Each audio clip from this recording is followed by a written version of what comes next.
Colour adjustment একটা ভিডিওর জন্য যে কত গুরুত্বপূর্ণ একটা বিষয় আপনি কন্টেন্ট ক্রিয়েটিংয়ে না আসলে বুঝতে পারবেন না। ইউটিউবারদের ভিডিও আপনি যখন দেখবেন তারা কিন্তু একটা ভিডিও করার পরে সাথে সাথে সেই ভিডিওটাকে ছেড়ে দেয় না। তার পিছনে কিন্তু অনেক পরিশ্রম আছে। এই ভিডিওটাকে এডিট করতে হয়, কালারটাকে অ্যাডজাস্ট করতে হয়, বা যখন হইতে পারে আপনার একটা ভালো লাইটিং সেটআপ, মানে ভালো লাইট পাচ্ছে না, ওই মোমেন্টে আপনি কি করবেন, আপনি আপনার ক্যাম্পটেশিয়াতে এসে কিন্তু লাইটিং সেটআপগুলো করতে পারবেন। আর অধিকাংশই সময়ই দেখা যায় যে আমাদের ঘরে আমরা বা যেখানে আমরা ফটো শুট করি বা ভিডিও শুট করি সেখানে দেখা যাচ্ছে আমাদের লাইটিংগুলো একটু কম থাকে। তখন আমরা সেই অ্যাডজাস্ট করে সেই লাইটিংগুলোকে অ্যাডজাস্ট করে ফেলতে পারি সফটওয়্যারের মাধ্যমেই। সো আজকে এই বিষয়ে যাবতীয় যা যা জিনিস আছে সব কিছু আমি ক্লিয়ার করে বলবো কালার অ্যাডজাস্টমেন্ট নিয়ে। দেখেন, আমি এখন একটা প্রুফ দেখাচ্ছি। একই ভিডিও, কিন্তু এটা কিন্তু একই ভিডিও। এখানে দেখেন আমার কালারটা বারবার চেঞ্জ হচ্ছে। এখন একটা কালার, এখন একটা কালার, এখন একটা কালার। এইটা এই কালার চেঞ্জগুলো কিভাবে হচ্ছে? এই কালার চেঞ্জগুলো সম্পূর্ণই হচ্ছে আমার এই কালার অ্যাডজাস্টমেন্টের মাধ্যমে। সো পুরোপুরি ভিডিওটা দেখতে থাকেন। আশা করি আপনি একদম ক্লিয়ার হয়ে যাবেন কিভাবে আপনি কালার চেঞ্জ করতে পারবেন। হ্যালো, আসসালামু আলাইকুম। আমি সাব্বির রহমান সজন, একজন সফটওয়্যার ইঞ্জিনিয়ার এবং কনটেন্ট ক্রিয়েটর। না টেনে পুরো ভিডিওটা দেখতে থাকেন, তাহলে একদম ক্লিয়ার হয়ে যাবেন যাবতীয় সকল বিষয়। আর এখনো যারা সাবস্ক্রাইব করেননি অবশ্যই সাবস্ক্রাইব করে দিবেন এবং বেল বাটনে একটা টিং করে ঘন্টা বাজিয়ে দিবেন।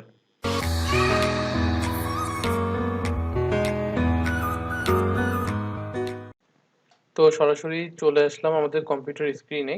মনে করেন এই যে এখন যে ভিডিওটা দেখতেছেন, এই ভিডিওটা আমি হয়তো কিছুক্ষণ আগে আপনারা শুনছেন এই ভিডিওটা। তো এই ভিডিওটার একটা অংশ আমি এখানে নিয়ে আসছি।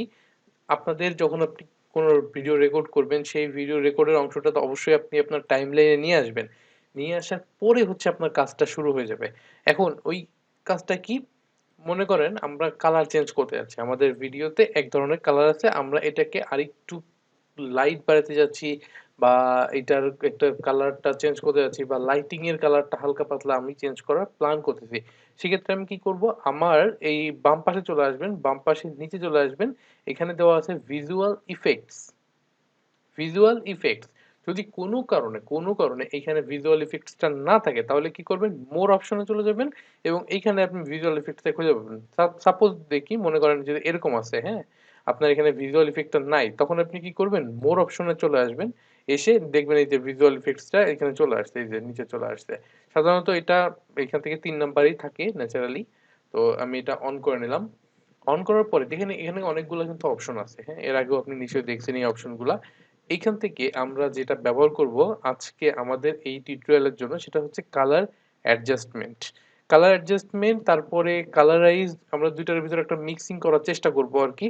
প্রথমে মনে করেন কালার অ্যাডজাস্টমেন্টে নিয়ে আসি। মনে করেন এই ভিডিওটাকে আমি একটু স্প্লিট করে নিই, দুইটা ভাগ করে নিই আর কি। এই যে ভিডিওটা দুইটা ভাগ করে নিছি। প্রথম পার্ট, প্রথম পার্টে যে জিনিসটা হবে, প্রথম পার্টে কালারাইজটাকে আমি টেনে ধরে নিয়ে আসলাম। দেখেন আমার যে ভিডিওটা আছে, এই ভিডিওটা সাদা কালো, ব্ল্যাক এন্ড হোয়াইট হয়ে গেছে, তাই না? ব্ল্যাক এন্ড হোয়াইটটাকে এখন আমি চাইলে একটু কালারাইজ করতে পারি। দেখেন এটা কিভাবে করি। ডান পাশে এটাকে আপাতত একটু অফ করি, তাহলে ডান পাশটা ভালো ক্লিয়ার বোঝা যাবে। ডান পাশে দেখেন কালার অ্যাডজাস্টমেন্ট একটা অপশন চলে আসছে। যদি আপনার মনে করেন অন্য একটা কিছুতে এটা না আসলো, তখন আপনি জাস্ট আপনার ভিডিওর উপর ক্লিক করলেই আপনি এখানে কালার অ্যাডজাস্টমেন্টটা দেখতে পারবেন। কারণ এটা অলরেডি কিন্তু আছে। আর যদি থাকে তাহলে এখানকার তীর চিহ্ন কিন্তু থাকে কালার অ্যাডজাস্টমেন্ট। সো মোটামুটি চলে আসছে। এখন যে কাজটা করব আমি, কালার অ্যাডজাস্টমেন্টে এসে এই ব্রাইটনেসটাকে হালকা হালকা করে একটু কমাই দিলাম, একটু কমাই দিলাম। কমাই দিয়ে এই কন্ট্রাস্টটাকেও একটু কমাই দিলাম, একটু কমাই দিলাম, এই পর্যন্ত নিয়ে আসলাম এবং স্যাচুরেশনটাকে একটু বাড়াই দিলাম। দেখেন স্যাচুরেশনটাকে একটু বাড়াই দিলে ইউটিউবারদের ভিডিও আপনি যখন একটু বাড়াই দিলাম, দেখি কোন, এখানে একটু বিষয় আছে যেটা, সেটা হচ্ছে আপনাকে কিন্তু নিজেকেও কিছু কাজ করতে হবে। আপনার নিজের হাতের কিছু কারিশমা আছে, নিজের চোখের কিছু কারিশমা আছে। কারণ এই ভিডিওটা কিভাবে সবথেকে বেশি সুন্দর হয়, এই 3টা জিনিস অ্যাডজাস্ট করে আপনাকে বের করতে হবে কোনটা আপনার জন্য সবথেকে পারফেক্ট হয়। সাপোজ আমি আমার জন্য এইটাকু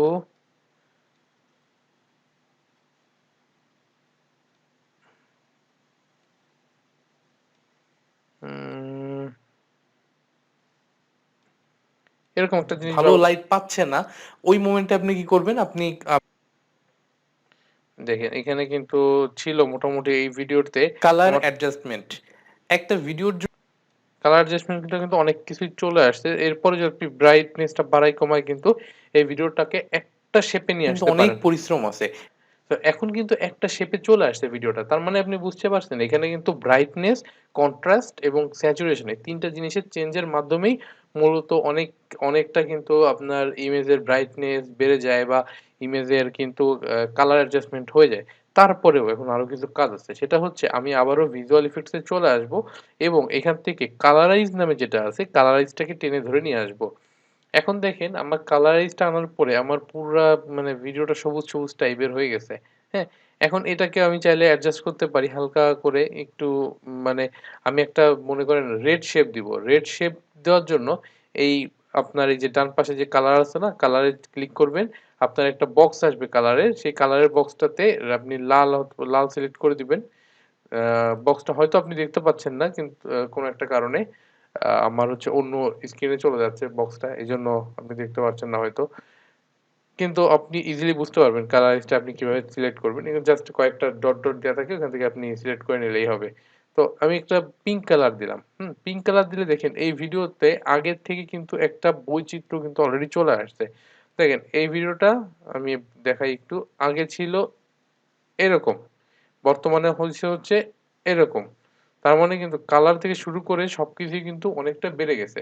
কিন্তু ভালো লাইটিং সেটআপ কিন্তু এখন মনে হচ্ছে কি ভিডিওটা ঝলসে গেছে টাইপের। তো সেক্ষেত্রেও কিন্তু আমরা কিছু কাজ করতে পারি। সেটা হচ্ছে আমরা এখান থেকে ব্রাইটনেসটাকে হালকা একটু কমায় দিব। একটু কমায় দিয়ে আমরা চেষ্টা করব মানে সবথেকে ভালো পজিশন কোনটা সেটাতে আনার চেষ্টা করব।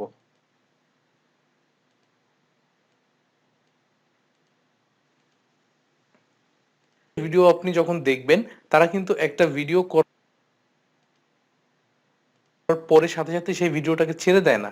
তার তো দেখেন এখানেও কিন্তু মোটামুটি একটা শেপে চলে আসছে। একটা মোটামুটি কিন্তু শেপে চলে আসছে। এখন ঘটনা মানে হচ্ছে কি মানে একবারেই তো হবে ব্যাপারটা এরকম না। আপনাকে কিছুটা সময় দিতে হবে এই বিষয়টার প্রতি। আপনি আস্তে, আস্তে ভিডিও করতে, করতে আসলে জিনিসগুলো অনেক বেশি ক্লিয়ার হয়ে যাবেন। আপনি এখানে ব্রাইটনেস যেটা আছে বা কন্ট্রাস্ট যেটা আছে এটা আরেকটু সময় দেন, আরেকটু বসেন, বসে দেখবেন যে এটাকে ইজিলি করা যায়। এরপরে আমি যদি সেকেন্ড ভিডিওতে আসি, সেকেন্ড ভিডিওতেও আপনি এসে কিন্তু ওই সেম কাজটা কিন্তু করতে পারবেন। আপনি কালার অ্যাডজাস্টমেন্ট না দিলেন কোনো কারণে, আপনি শুধুমাত্র এখান থেকে কালারাইজটাও ব্যবহার করতে পারবেন। এখানে সবুজ আছে, এই সবুজ কালারটাকে আমি হয়তো একটু আমি ব্লুইশ করে দিলাম, হালকা ব্লু। দেওয়ার পরে এই যে অ্যামাউন্টটা আছে না, অ্যামাউন্টটাকে আপনি একটু কমায় দেন। একটু কমায় দেন, একদম কমের দিকে দেন। তাহলে দেখবেন যে ভিডিওর ভিতরে কিন্তু একটা সুন্দর একটা ইফেক্ট চলে আসছে অলরেডি। অ্যাডজাস্ট করে ফেলতে পারি সফটওয়্যারের মাধ্যমেই। তো আগে কেমন ছিল একটু দেখে নিই তো। আগেরটা দেখার জন্য আমাকে আবার আচ্ছা ঠিক আছে আমি এটা ডিলিট করে দেই। দেখেন আগে ছিল এমন বর্তমানে হয়েছে এমন। তার মানে হচ্ছে হালকা একটা ব্লুইশ একটা ভাব আসছে। এখন ব্লু ভাবটাকে আপনি চাইলে এইখানে আপনার সবকিছুই হচ্ছে আপনার মানে কালার চেঞ্জের বিষয়, হ্যাঁ? আমি এখানে যদি একটু হালকা রেড দেই রেড হবে, তারপরে গ্রিন দিলে গ্রিন হবে, বিভিন্ন কালার দিলে বিভিন্ন রকম আপনি করতে পারবেন ইজিলি। এই যে একটা কালার। সো এখানে কিন্তু অনেক সুন্দর, সুন্দর করে কালার চেঞ্জের ব্যবস্থা আছে। হ্যাঁ? আপনি আপনার ভিডিওকে যত বেশি আকর্ষণীয় করে তুলতে পারবেন, দর্শকরা আসলে মূলত তত বেশি আপনার ভিডিওর প্রতি ইন্টারেস্টেড ফিল করবে। তো আজকে আশা করি আপনি বুঝতে পারছেন। আমি যতটুকু দেখাইছি এখন পর্যন্ত, কালারের ভিতরে আমার কাছে এই কালারটা কিন্তু খুব ভালোই লাগতেছে দেখতে। একটু ব্লুইশ ভাব আছে কালারের মধ্যে। আর এটা বেশ, বেশ ভালো আমার কাছে লাগতেছে। তো মোটামুটি এটাই হচ্ছে ওভারভিউ কিভাবে আপনি আপনার ভিডিওতে কালার গুলা অ্যাডজাস্ট করতে পারেন। আশা করি এই ভিডিওটা আপনার সামনে অনেক উপকার হবে। কারণ কালার অ্যাডজাস্টমেন্ট ছাড়া আসলে কোনো ভিডিও একটা ভিডিও যদি আপনি একটু কালার অ্যাডজাস্ট না করে দেন তাহলে সেটা কিন্তু দেখতে আসলে সুন্দর লাগে না। আপনি মানে YouTube এ আসছেন মানে হচ্ছে বা ভিডিও এডিট করতেছেন এটা কিন্তু ইউনিভার্সাল একটা প্ল্যাটফর্ম, হ্যাঁ? আপনি সবার মাঝখানে ভিডিওটাকে ছড়ায় দিচ্ছেন। তো জাতাভাবে কোনো একটা ভিডিও বা জাতাভাবে কোনো একটা প্রেজেন্টেশন আপনি দিয়ে দিলেই কিন্তু হবে না। আপনাকে সুন্দর করে ভিডিওটাকে এডিট করতে হবে। ভিডিওটার কালার কিভাবে কত মানে কোন কালারটা যে সবথেকে বেশি পারফেক্ট লাগে সেটা আপনাকে এনালাইসিস করতে হবে। তো আজকের ভিডিওটা এই পর্যন্তই। আজকে আর দীর্ঘ করব না। নেক্সট ভিডিওতে দেখা হবে আপনার সাথে। Till then take care.